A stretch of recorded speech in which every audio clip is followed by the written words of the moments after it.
नमस्कार, आप सभी का बहुत बहुत स्वागत है आयुर्वेद पर आधारित हमारे इस बेहद खास कार्यक्रम स्वस्थ विचार में। मैं हूं आपके साथ आपका साथी विकास। दर्शकों, स्वस्थ विचार मात्र एक कार्यक्रम नहीं है, बल्कि आप सभी के लिए एक ऐसी पाठशाला है जिसमें रोजाना नए अध्यायों पर चर्चा होती है और आप सभी शिक्षार्थी बनकर इस कक्षा में शामिल होते हैं।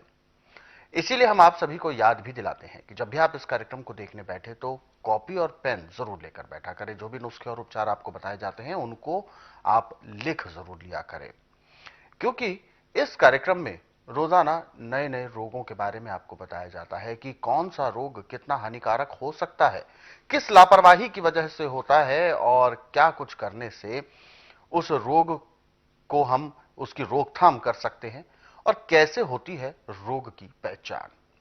इन सभी विषयों पर हमारे साथ हमें मार्गदर्शन देते हैं जाने माने आयुर्वेद के ज्ञाता गायत्री सिद्ध पंडित श्री लक्ष्मण दास रतन भारद्वाज जी। आइए सबसे पहले गुरु जी का स्वागत करते हैं और कार्यक्रम की शुरुआत करते हैं। गुरु जी नमस्कार। नमस्कार। दर्शकों, यह कार्यक्रम आप सभी के लिए है और हम चाहते हैं कि आप इस कार्यक्रम का हिस्सा बने। यदि आपके साथ किसी भी तरह का रोग है, कोई शारीरिक कष्ट है, तो आप इस कार्यक्रम से सीधे जुड़ सकते हैं। फोन उठाएं, हमें कॉल करें या आप हमें व्हाट्सएप के जरिए अपना संदेश भी भेज सकते हैं। व्हाट्सएप मैसेज में लिखना है अपना नाम, उम्र, कहां से बात कर रहे हैं और पूरा सवाल हमें लिखकर भेजें ताकि आपका सवाल लिया जा सके और आपको मार्गदर्शन प्राप्त हो सके। तो आगे बढ़ते हैं और शुरू करते हैं आज के एक मुख्य विषय पर चर्चा। गुरु जी, आज के इस अंक में हम एक बहुत ही भयंकर रोग के बारे में बात करने जा रहे हैं जो सर्वाधिक जानलेवा रोग है और भयंकर माना जाता है, और उन्हीं में से एक रोग होता है कर्क रोग यानी कैंसर। कहते हैं कि कैंसर का इलाज है भी और नहीं भी। कैंसर शुरुआती दौर में पता ही नहीं चलता कि रोग है। यदि शुरुआती दौर में पता चल जाए तो उसकी रोकथाम शायद हो सके। थर्ड स्टेज या सेकंड स्टेज के बाद ही कैंसर डिटेक्ट हो पाता है। सबसे पहले तो मैं जानना चाहूंगा कि आखिर आयुर्वेद में कहते हैं कि कैंसर जैसा कोई रोग नहीं होता, और इस होता भी है तो यह किसी अन्य खराबियों की वजह से होता है। कैंसर किस किस अंग में हो सकता है, विस्तार से हम जानना चाहते हैं। देखिए, कैंसर खून में, हड्डियों में, गले में, कहीं भी हो सकता है। अच्छा। इसका एक स्थान नहीं। और कैंसर होता है जो हमारे रेड सेल हैं ये कम हो जाए तो कैंसर पैदा होता है। अच्छा। परंतु स्वस्थ विचार एकमात्र आश्रम ऐसा है कि इसमें कोई केमिकल नहीं दिया जाता, कोई आर्टिफिशियल दवाई नहीं दी जाती, दूसरी फार्मेसियों की बनी हुई दवाई नहीं दी जाती, और ना रोगी से पूछा जाता है तकलीफ क्या है, ना कोई मशीन की रीडिंग ली जाती है। मुझे नाड़ी का ज्ञान है और 10,000 जड़ी बूटियों की पहचान है जिनसे मैं दवाइयाँ बनाता हूँ, और मेरी अपनी फार्मेसी दवाइयाँ बनाने के दवाइयाँ रजिस्टर्ड है, पेटेंट है, इनका साइड इफेक्ट कोई नहीं है। किडनी की दवाई और कैंसर की मेरी पेटेंट है, बाकी दवाइयाँ रजिस्टर्ड है। जिसको 90% तक कैंसर है उसको पहले दिन 10% का राहत मिल जाती है, और महीने डेढ़ महीने में उसका कैंसर 90% से भी जो अपना 0.5 ब्लड के अंदर होता है वही रहेगा, उससे फालतू नहीं। और किडनी जिसको हफ्ते में 2 बार डायलिस होता है उसको जिस दिन आता है उसी दिन डायलिस बंद हो जाता है, और पहले दिन उसको 20% राहत मिलता है, और 15 दिन में उसको 40 से 50% राहत मिलता है। महीने डेढ़ महीने में किडनी पूर्ण रूप से काम करती है, दवाइयाँ बंद हो जाती हैं। आज संसार के कोई भी रोग मेरे लिए ऐसा नहीं है जो असत्य है, मेरे लिए सब सत्य है।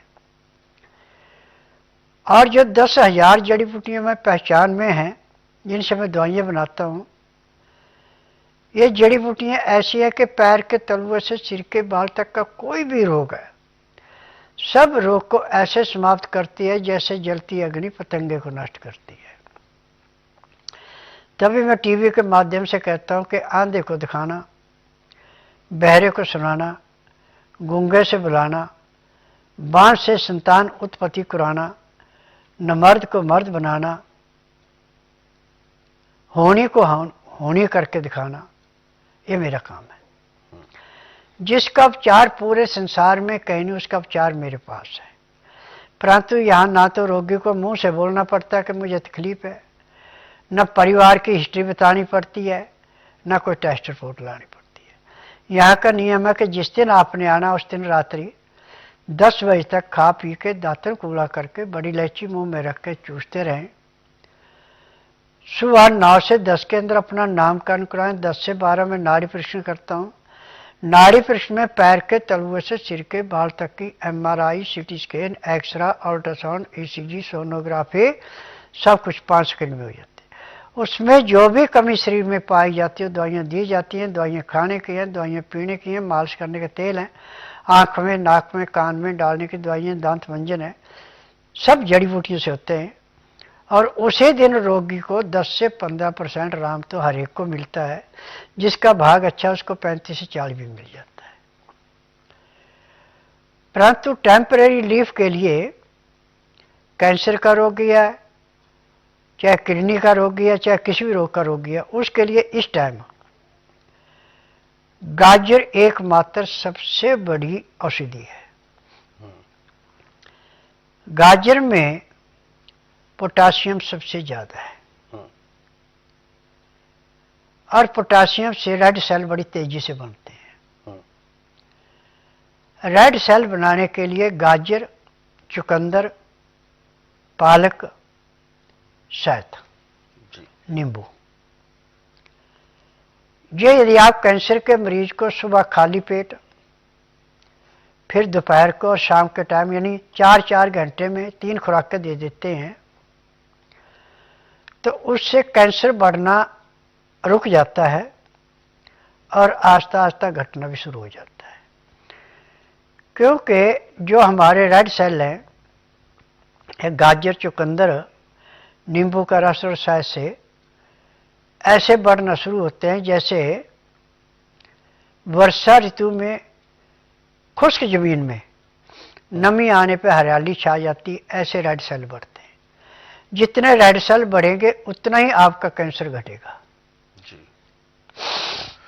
तो बिल्कुल ये तभी संभव है जब हमारे शरीर के जो पोषक तत्व हैं वो हमें भरपूर मात्रा में मिलते रहें। इसीलिए कहते हैं अपना जो भोजन होता है वो बिल्कुल संतुलित होना चाहिए। भोजन संतुलित होगा तो हमारे तमाम वो अवयव, भोजन के जितने भी अवयव हैं वो हमारे शरीर में लगेंगे और हमारे शरीर में ऊर्जा तो आएगी ही, साथ ही साथ जो शरीर की अंदरूनी प्रणाली है वो भली भांति से काम करने लगेगी। सुचारू रूप से यदि पूरा प्रणाली काम कर रही है, पूरा तंत्र हमारे शरीर का काम कर रहा है, तो इसका मतलब हमें रोग ही नहीं है। यदि शरीर में कहीं भी किसी भी अंग में कोई भी परेशानी उत्पन्न होती है और उस पर ध्यान ना दिया जाए तो वो एक परेशानी आगे चलकर कई अन्य परेशानियों को बढ़ावा देती है। तो बिल्कुल जैसे एक मशीनरी होती है उसी तरीके से हमारे शरीर की भी प्रक्रिया है। तो बिल्कुल वही तरीका है खराब होने का भी। तो इसीलिए खराब होने की स्थिति ना आए और आप अपने अंदर सावधानी और सतर्कता जरूर बनाए रखें। ऐसे बहुत सारे नुस्खे हैं, बहुत सारे उपचार हैं जिनको आप स्वस्थ विचार पुस्तकों के जरिए भी पढ़ सकते हैं। इन पुस्तकों का आप सभी के घर में होना अति आवश्यक है, अनिवार्य है। तो इसीलिए यदि आप पुस्तकें अपने घर पर मंगवाना चाहते हैं तो कोरियर या डाक के माध्यम से आपके घर तक पहुंच सकती हैं। इसके लिए आपको हेल्पलाइन नंबर्स पर कॉल करना होगा। सुबह 10 बजे से लेकर शाम 5 बजे के बीच में कॉल करने का समय है। नंबर आपकी टीवी स्क्रीन पर है। और दर्शकों, यदि आप इस कार्यक्रम से अभी जुड़ना चाहते हैं, कोई भी मार्गदर्शन आप प्राप्त करना चाहते हैं, आपके शारीरिक कष्ट हैं तो उसको लेकर कोई भी जहन में सवाल उठ रहा है तो आप इस कार्यक्रम से जुड़ें, फोन उठाएं, हमें कॉल करें या आप हमें व्हाट्सएप के जरिए अपना संदेश भी भेज सकते हैं। फिलहाल हमारे साथ